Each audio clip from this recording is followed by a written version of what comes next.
how do you ensure that the host community and the refugee communities are at par and they understand that the common good for both of them is the need to have access to clean energy? Previously, you could get like a sack of charcoal at 10K, but now you can get it at 50, right? And that is like in the local community. When you export it maybe to Kampala, like you find that the charcoal is around 100K, meaning that the charcoal is no longer there. The trees have been cut down. Yeah, we won't plant the required plant trees within 1 year. We won't transform people from selling charcoal and firewood within 1 year. That's why where we can't advocate that police go and maybe stop people from selling charcoal.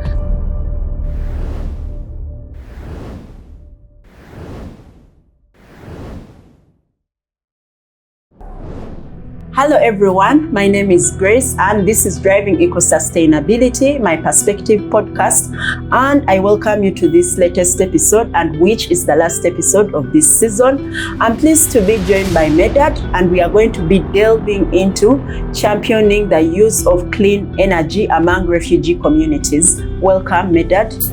Thank you so much, Grace. My name is Medad. I've stated. I'm from Chegegwa. I'm a team lead and a co-founder at the Community Empowerment Network, Tichen Chegegwa, the CBO and Youth Thread that we are trying to integrate socio-economic transformation and community-led environmental protection. I'm happy to be part of this show, and I look forward to fruitful engagement. All right. So, Medad, you can share with me why specifically refugee communities? Why did you specifically choose to champion the use of clean energy among refugee communities? Yeah, when we talk about refugee and the word vulnerability, yes, there should not be a big or a little bit difference. Yeah, refugees are vulnerable in that they come being displaced, the mental health, although that problems they carry, and also being that unlike the host community where someone can maybe get where to get firewood or where to get a source of getting charcoal and maybe use of other optional renewable energies, refugees are vulnerable towards getting these resources. They are just put in one settlement, let's say a camp, whereby fuel becomes a problem now. Yeah, the government comes in, give them food, but after all, they end up encroaching maybe on the natural forests, of which we would not like to happen. Maybe if you find a camp is near a natural forest and people are forced because they have nowhere to get firewood and maybe charcoal, or they don't have capacity to use more renewable energy or more clean energy like electricity. Talk about biogas, a refugee will not afford. So in the format of protecting environment, and also we look beyond protecting environment, empowering them like economically. Can they use this renewable energy to generate some income for themselves? So vulnerability that comes with it, and us looking at how we can empower them economically. Then we look at the health aspect that comes with the risk that is associated by use of charcoal and firewood. Integrating all that brings us a desire on how can we create a locally implemented challenge in the community that can be implemented by the very community that is facing the problem. Because I believe that communities become empowered when they lead their pathway forward. Yeah, okay. Basically that's why I chose the refugee community. So yes, currently, speaking of the community, where exactly is your work currently centered the most? Yeah, currently we are operating in Chegegwa district, both in the host community and in the refugee community, because we believe we cannot leave the host community alone or aside, because more the refugees come in, but they have the impact they bring in the community. So if it's like you are looking at solving a challenge, but you are not taking on all the people. Let's say that the challenge is 70-30. Maybe 70 is from the local, like refugee community, but we believe the host community as well also have the same challenge that we are trying to solve in the refugee community. So basically, we work in Chegegwa district, both in the host community and the refugee settlement. Yes, now access to clean energy is a common denomination and interest for both the refugee communities and the host communities. But we do understand that usually in communities which have both the refugees and the host communities, there is always tension and a divergence of interests. The host community may feel like they are more entitled to use their natural resources or to degrade the community over the refugee communities that they view as intruders or strangers in this community. So how do you balance the interests? How do you ensure that the host community and the refugee communities are at par and they understand that the common good for both of them is the need to have access to clean energy? Yeah, basically, maybe to take you about our small little bit of our background, we are host community people. Yes. And we cannot live out our own people. The challenges we are trying to solve are caused by our own people, are caused by us, the real local communities. So we state, even if we left the local community or what we call the host community to go on and use firewood and charcoal, still, if we give them more 2-3 years, they will not be having sources of charcoal and firewood. There is still unmet demand for charcoal and firewood recently, because if you look at the cost, even the host community is incurring. Previously, you could get a sack of charcoal at 10K, but now you can get it at 50, right? And that is in the local community. When you export it maybe to Kampala, you find that the charcoal is around 100K, meaning that the charcoal is no longer there. The trees have been cut down. So we cannot as well ignore the local community or show them that you are entitled to destroying the whole value chain or the environment. But basically, what I look at is resonating with them, understanding why they are doing this, asking people, why are you cutting trees? What is the reason? I don't resonate so much with me planting more trees without knowing the root cause of the tree cutting. If a person says that it's because I use it for cooking, so if I give you an option of cooking, would you? But here, the person says that I use it for cooking, but I also cut this tree, I make charcoal, then I say I pay school fees for my kid. Meaning that the solution you have to bring should be looking at fuel, but also looking at the economic side. Yes. If the solution does not tackle the entire problem with the individual, still the tree planting will not help. And also preparing them mentally and showing them benefits of protecting rather than the problems. We focus more on the benefits. So they own. Once the people own their challenges, love their challenges, understand as to why you're tabling all this, they will eventually implement it. It is just to empower them, but they are the ones understanding. And basically, the solution should always focus on the needs in the community, not always what we think can really work. Yes, I think I like the fact that you mentioned that we should focus on the benefits and not the negative impact of what we are doing, because that's the only way we can be able to transform people's mindsets to be more positive towards tackling climate change over focusing on the negatives. So I wanted to find out, what are some of those initiatives that you have been able to implement? Yeah, so currently we are fostering we are promoting 2 initiatives. We just stamped them good names. One is Green Energy Initiative, that is clean cooking promotion. But they have told you that we are looking at a solution to be implemented by a community. So we are looking at how can we transform agro waste into fuel in the community, because the way stated economic side of it, we understand that we can be able to source for maybe gas for this community, but it is not sustainable. But looking at let's say transforming briquettes out of reused agricultural waste, used soil which is really in the community, then charcoal dust which is in the community. Maybe if you have a question, what happens when charcoal dust? You are saying that you want to kick out charcoal. What will happen? Yeah, we have agri waste that can as well be burnt to substitute the charcoal dust as well. So we look at the economic impact of the clean energy or the clean energy that can be implemented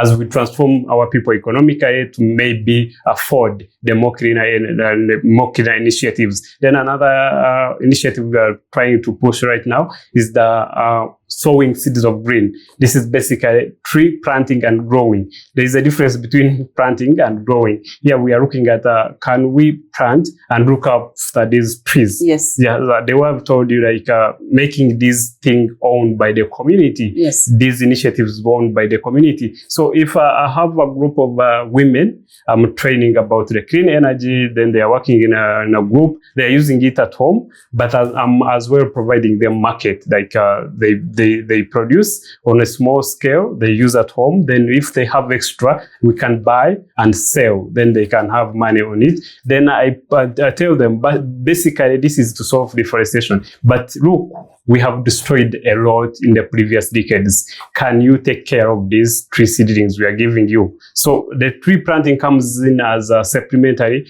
or in that it is aiming at restoring what we have already lost. Then also, if these farmers don't have enough land, we look at maybe schools, traditional schools, which can offer us some space in a way of compensating what they destroy during the timely cooking to nature. And also that we want food security. So you want a person that stop cultivating, plant a tree. We look at agroforestry in that, but all in all, we are looking at solving the root cause of the problem. Reduce the deforestation, then plant more. Reduce the deforestation, plant, but don't just plant without knowing what is causing the tree cutting. Yeah, basically those are the two initiatives we are championing right now. So I think, yes, you mentioned something very important. The biggest challenge we have as communities, and not only refugee communities, even us in general, we only focus on planting and we focus on the immediate gains, but we do not focus on the long-term benefits that we can get out of environment action or climate action. So I wanted to find out, refugee communities, as you champion the access to green energy and that is using raw materials that are sourced within the community, one of the biggest challenges with refugee communities is sustaining these initiatives when the people who are bringing them into the communities live, especially because we notice that refugee communities usually have limited income. They have limited sources of income or limited sources of livelihood. So how do you ensure that these communities can self-sustain beyond the point when you bring the initiative into the community? Yeah, thank you so much. I will talk both to the refugee and the host community, because basically we work hand in hand with both host and the refugee community. The beauty is that we are the local community. Yes. We are there. We are not living to Kampala. We are in Chegeuga here. And also the way I've told you that we empower them in groups and look at the economic benefits, teach them financial literacy. Yes. Yeah, look at other projects besides clean energy. Do you have any other projects you want us to support in? Yes. Then bringing them, like if we are to buy from them these briquettes, we are buying from a group. And a group, maybe they have like a local savings group where they have an account from. So you find that this keeps them together, like they can think of other things beyond clean cooking. They are looking at how can we empower ourselves. We have saved, we have got some money from, how can we invest other monies in other income generating sources so that we can grow ourselves. So our why we opted for a CBO is that we want to stay with the community, grow with the community, don't come and go away. Look at their growth, and also the sustainability will come when we graduate them. Like if we see that this group has now graduated, it no longer wants monitoring. These trees or this forest no longer want monitoring. We graduate them and we call that one as a success. So basically, we go beyond. Even we empower these local youth through sports, but on sports, on top of sports, we say we agree that sports is something that brings together the community, and these youth like it so much. So how can we use sports as a way of passing on climate message, or as a way of passing on development message? So we team up these groups. So we say that we are going to play like an environmental gala. Then we also make them team up in village groups, whereby we empower the village teams now. They are into sports, but we are doing like small projects with them at a village level. Like they are village teams. They are united through sports, but they are doing something bigger than sports. Out of sports, they are able to go back home and look at the programs we want to implement with them. So basically, we are the local community. We are not going anywhere. Yes. And we graduate this gradually. We empower group. When we say that it has graduated, it no longer wants our monitoring. We are happy. That's why we exist, in uplifting the rural villages that raised us. Yeah. Yes. So how many CBOs are we looking at right now? So basically, CBO, we are a CBO. Yes. But we work with groups, like groups of women and youth between a number of 10 to 15. Then currently we are working with 10 groups from the host community. And currently we have 2 groups in the refugee settlement. Yeah. So are you able to estimate how much the rate at which you have been able to contribute to the reduction of deforestation? Yeah, the rate right now, it is kind of tricky to measure, but I would say that looking at our groups that we currently have, that now they are willing to stop use of charcoal at their home states. So if you are to look at groups like the number of 10 groups, having 10 to 15, at least you can measure that at least we have impacted over 100 households within Chegegwa district, which we are sure. Then also those people have maybe people they are bringing on board. So it is then also through our awareness campaigns, through our media channels, we're able to speak volumes to people. But basically the direct beneficiaries we can measure, those are the groups we have. So at this point, we are on solving the household air pollution through these very groups. Then later, some have reached an extent where they can transform to get extra to market to get some money from it. So gradually, you find that we have like over 1,000 people in the local community whereby they are getting money from it. They are solving the deforestation. Then people are willing to take on the afforestation initiative because their mind has already prepared. They have understood the root cause, what is causing all over the climate change. They don't know these terms, but they understand the things are happening. Yes. So I think I like the fact that you're not focusing on only dealing with environment action and climate change. You're finding a way of linking that climate action and environment action to day-to-day lives of the people in these communities, so that it doesn't look like they are being required to protect the environment, but not caring about the fact that they need to survive, that they need to get income to take their children to school or to put food on the table. So now I noticed that you work with a lot of different sectors of people, the youth, refugee communities, host communities, women, you go to schools. So how are you able to ensure that you convincingly make them change their mindset and to understand that they need to protect the environment? Because we have to understand that the starting point of adopting clean energy, of championing climate action, so that these communities can self-sustain, even if you choose to leave and you take a back seat and they're at the front seat. The most important thing and the starting point is change of attitude. Taking a sense of ownership and a sense of urgency and a sense of understanding that if I don't do this, no one else is coming to do it for me. If I do not understand that I need to stop cutting trees, if I do not understand that I should substitute charcoal for briquettes, the environment, I'm not only destroying the environment for me, but I'm doing this in a way that is going to affect future generations. So basically we have stated mindset change and community ownership. I think what have kept me moving, because we are going into the third year, is the community ownership we have been able to make, like people own this thing, like people feel it is their responsibility. And how are we able to convince these people is that we table the way I stated in the benefits of protecting the environment, and we tell people that basically it's the environment that can make you sick, it's the environment that can make you health. And it all depends on what you're doing to the environment. And we look at what would we benefit if we protected the environment? What would we benefit? So in linking the economic aspect that comes with the environment protection, that people see that eventually when I protect the environment, I can get more yields from my agriculture. If I protect the environment and I adopt like waste management using briquettes, because that is part of the waste management. If I do waste management, I'm protecting the environment, but I'm getting income from it as well. So looking at many advantages that come with protecting the environment, then also going to the community. I will tell you an amazing story. How we started this is that we brought in villages from villages from 2 parishes.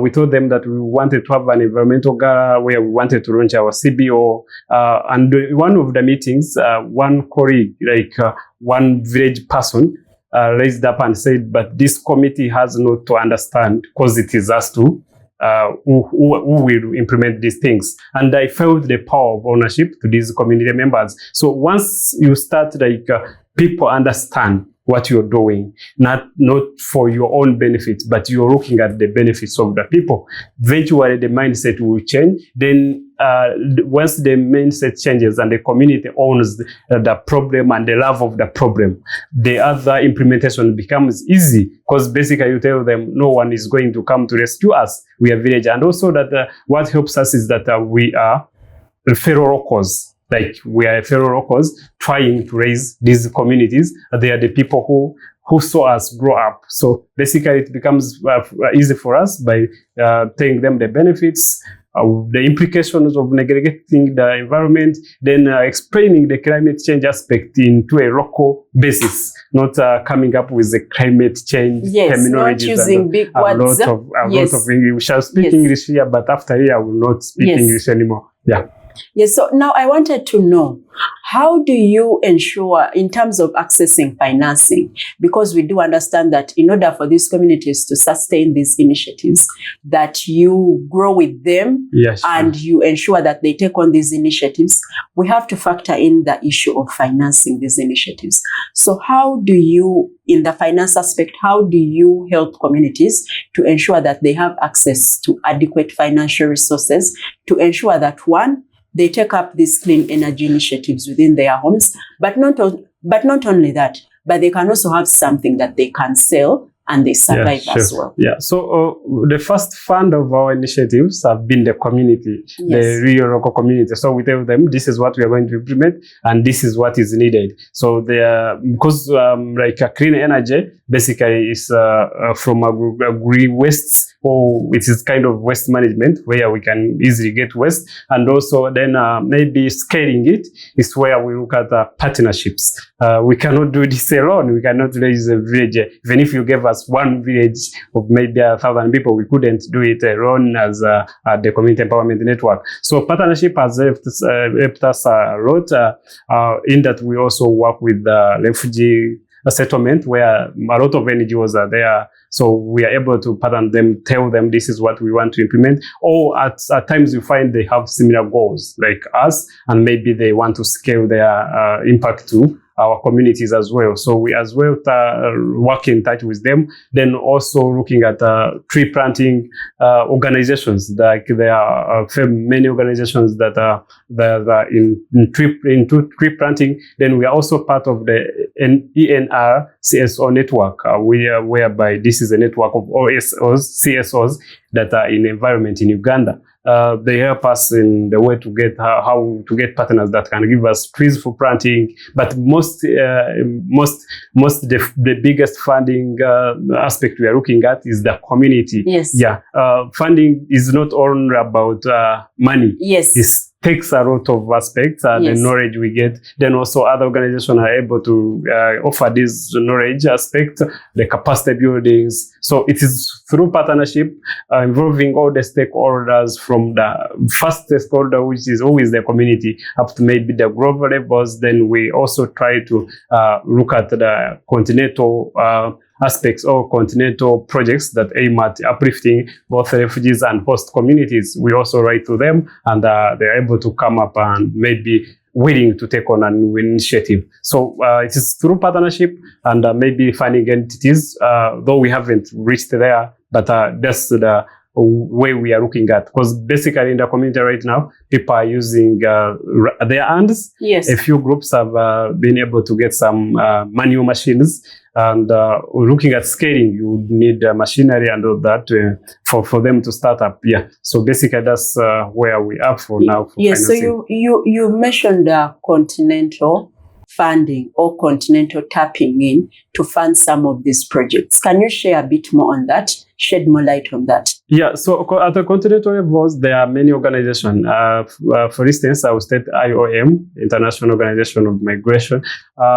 Have they funded any initiative that you've been working on? No, they haven't funded any initiative, but at least they have funded me as a team lead on capacity building, on how I can tap into these funding initiatives. And they are willing to grow with us, because they are like, we are a small CSO who is doing actually what they would like to do. So through that, they are able to connect us to other people. And this is an initiative that they had just brought us on board recently. Just it's like 2 months now. Yes, we're working with them, and through that capacity building, then understanding all the aspect of NGO, how it works, how to look for funding. It is part of the funding we are talking about, because they are even funding my travel to Kenya. Eventually, I think that was at a very level, then someone funding you to go and study from Kenya and understand how other NGOs work and all that. So then on global levels, we as well write to this global organization. So for example, recently I've been recruited by Mountaintop International. It's a global organization in New York, US, and they are willing to move the journey we are doing. And eventually, interesting thing is that they are interested in the project of green energy, whereby they want to see the community work or to see the community implement this green energy because of the benefits or the other SDGs that it touches, like gender equality, like a female can be involved from production level up to marketing level. And like with charcoal, then also look at the life on land that charcoal destroys when they are burning those charcoal, then air quality. So they are interested in moving with us, and this is someone that is interested to move with you for a period of 2 years, connecting you and empowering you. So basically, that's where we are on the continental and the global level. So I wanted to find out, so other than Chegegwa, have you been able to implement some of these initiatives in any other parts of Uganda, or have you been able to participate in a capacity building training for any other community to take on this clean cooking energy? Yeah, basically, maybe I've talked any of seeing us into bigger perspective, but our license or operational license regulates us to district level now, being a CBO, but this is a soon You're thing. Looking to scale to other areas? Well, we are looking at getting a CSO status from a CBO to a CSO status. Then we can be able to implement, because it is also a limitation. We have the knowledge, we have identified problems. They are not only in Chegegwa, but now because of the regulatory framework, we cannot cross to other districts. However, we participate with other partners who are working besides Chegegwa, but we come as partners, not as the primary implementers. Yes. So now you earlier mentioned something around, you say cutting trees and clean energy go hand in hand. But we sometimes seem to think that clean energy can be dealt with in isolation of stopping deforestation. Now, one of the biggest challenges that refugee communities face is accessing land. Available land, so that they can be able to grow crops, where they can get raw materials to make briquettes, or they can also get food to survive.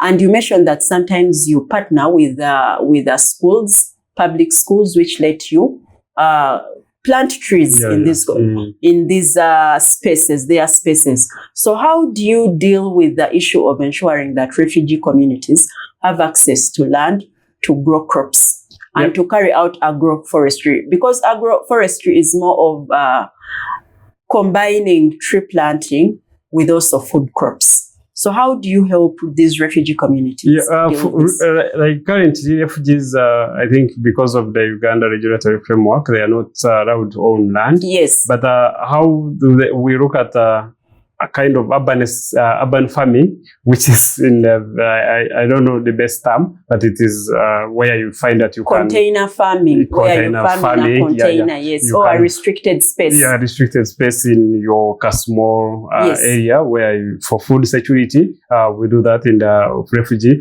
Then the agroforestry is more done by the farmers. Yes. Then also those ones we encourage them to do boundary like forestry at the boundary. Like when they have land, instead of you putting a wall, at least put trees. Instead of you putting like a fence, put trees. They can as well act as a boundary, but they are as well conserving the environment. So basically, then also the way you talked about schools, in the community, maybe the community has come to change right now. But if someone cannot, but the other one can. Let's say if we say that me and you can plant 100 trees, but we have someone who can plant 1,000 trees. He's compensating. It's kind of the compensation. It is benefiting the very real community, but it is done by someone. So we can't take away that people want to learn to cultivate. We can't stop them. The only thing we can do is agroforestry, then look at someone who can sacrifice what the other ones could have planted. So in that way, we are able to compensate and come up with the maybe number of trees we want to have in maybe given period of time. Because this is a continuous problem. It didn't happen within 1 year, and we won't solve it within 1 year. We won't plant the required plant trees within 1 year. We won't transform people from selling charcoal and firewood within 1 year. That's why where we can't advocate that police go and maybe stop people from selling charcoal. But how can we convince like a charcoal vendor that alongside what you're saying as charcoal, can you sell these briquettes as well? Then within time, you find that charcoal is off. Then people are adopting briquettes with time. So basically, we look at changing mindset by showing them the benefits rather than showing them they are all coming up with force. Yes, yeah. I think I like the fact that your approach is more of gradual. Yeah. And it is not drastic, that you do not just walk into a community and tell people, please, today we have banned charcoal. We have banned charcoal. Anyone who we find cutting a tree, we are going to arrest you. Yeah. It is illegal to be cutting down a forest or to be cutting down trees. That it has to be gradual to ensure that the communities can integrate slowly by slowly as you use charcoal, but also think about integrating briquettes into your energy household use. So I wanted to find out, what are some of the biggest challenges personally that you have experienced in championing this cause? Automatically, one of the challenges, transforming mindset of people is not an easy thing, but we believe we shall work with it. And the way we have stated, it is a gradual process. You won't wake up and say people stop doing this. It will be a gradual process. Creating ownership is not easy in the community. Some embrace it, and the others do not embrace. Then also maybe about the support. We talked about the finance. We have to run as an organization. Then we have to help our people, our farmers we are working with, or our women we are working with, to support them to scaling these projects, which is also kind of a challenge, tapping into funding. But also the community, like the community mindset, since we are community based. If we don't graduate so fast, or we don't leave this community, is something your that impact will stay at just the community level. Community level and all that. Yes. So how have you been able to handle for the time being? How have you been able to handle these challenges? For a community, gradual accepting that community won't change in one day. Yes. And accepting that what you're trying to change did not change within 1 year. Yes. Because if they tell you the differentiation rates we are talking about, that Uganda has lost this percentage in this period, they will state period of decades. Yes. So we understand we are dealing with a problem that came in decades. So we are handling it 1 day at a time. 1 day at a time. Rome was not built in a day. Yes. We are reversing the people's minds slowly. temporarily, and people will be able to adopt, because it takes one mind to change the entire community. So if I didn't come up with my co-founders to start the thing, the few hundred or plus number we have changed couldn't have changed. So basically, we also believe the number, the 100 we have changed, we change another 100. So gradually, we shall go back to where we want to be. Then the financial issue is still the community financing, and also the people who pick interest in our initiatives. Then at start as a founder and a co-founder, you have to look at a vision, then you're willing to invest in a vision, and it will be smooth going forward. We believe, because first of all, if you are to look at my academic background, I'm an accountant. I have a postgraduate diploma in business admin. What drove me to start this was just basically passion to change the community. I don't have any background in climate change. All I'm doing is passion to change my community, passion to grow my community, to raise the less advantaged community that raised me. So basically, it's that resilience within us, or that passion that is in us, that keeps us moving. Yeah. So yes, I like the fact that throughout our conversation, you've mentioned the fact that it is important for the community to own an initiative. Because one of the leading causes of failures of climate action initiatives is when someone, an outsider, or someone who is viewed as an outsider, comes into a community and brings their idea and they want to implement it in the community without even asking the community what it needs, or without understanding the intricate dynamics of this community's way of living. So I wanted to find out how many refugees have benefited from these clean energy initiatives. So basically, I stated currently we have two groups from the refugees. Then most of the groups, over 10, are from the host community. Why we want to strike a balance. Most of the people come and run into the refugee community and forget about the host community. So coming up with striking a balance will help. Like the community these refugees are coming is safe and the environment is protected. So we have been able to empower both the host community and the refugee community. Because if you deal with the refugees, then the host community is going to feel left out. It's going to feel like priority is being given to the refugee community over the host community. Then it creates a lot of tension in how both communities relate and see each other in the grander scheme of things. So Medad, it's been good having you. So one last thing, you've been given 1 minute to convince someone that clean energy is not only the present, it's the future. It's not an alternative, but it's going to be the main source of energy for years to come, and that they should take it up today and not wait tomorrow. So basically what I can tell you is that it's my responsibility, it's your responsibility. The change you're seeing as a small change, that if I stop cutting tree, it is an insignificant change. It's basically what we are looking for. We basically need one person to adopt what we are talking about, to understand that clean energy is not only about cooking, it's about the health.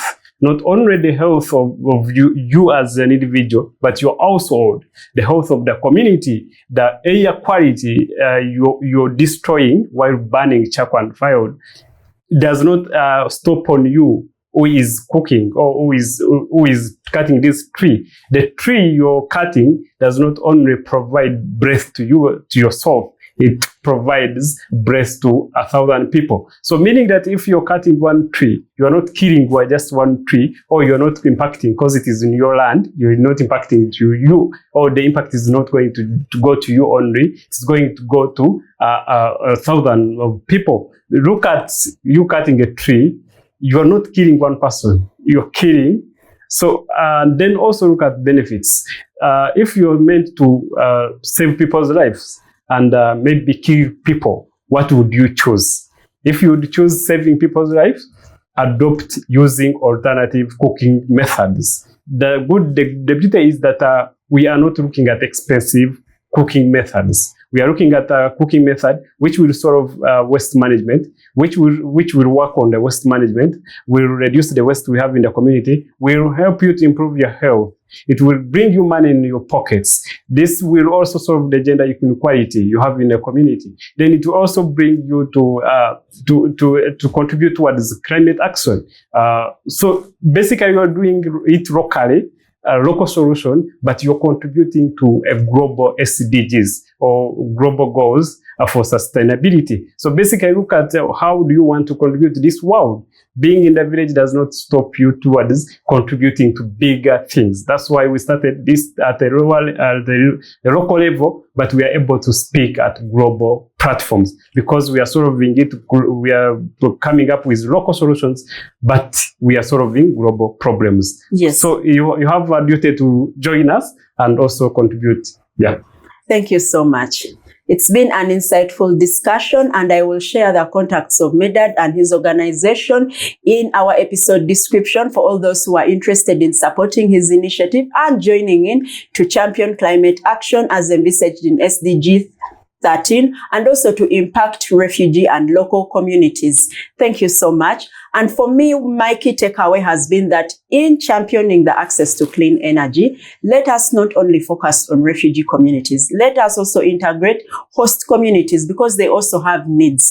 They also need to access this clean energy. And that's the only way we are going to have sustainable access to clean energy and sustainable solutions that save our environment and that can avert the current climate change crisis. I've been your host, Grace, driving eco-sustainability, my perspective. Subscribe to watch more exciting episodes. Till next season, bye-bye. Thank you so much for watching this video. I do value the time that you put in to watch every episode. The entire essence I started this channel was to enhance the reach of the voices of those people who are contributing to the fight against climate change and those who are fighting to save our environment. If you liked this video, click the subscribe button so that you can equally contribute to enhancing awareness towards climate action. Let's save our planet together.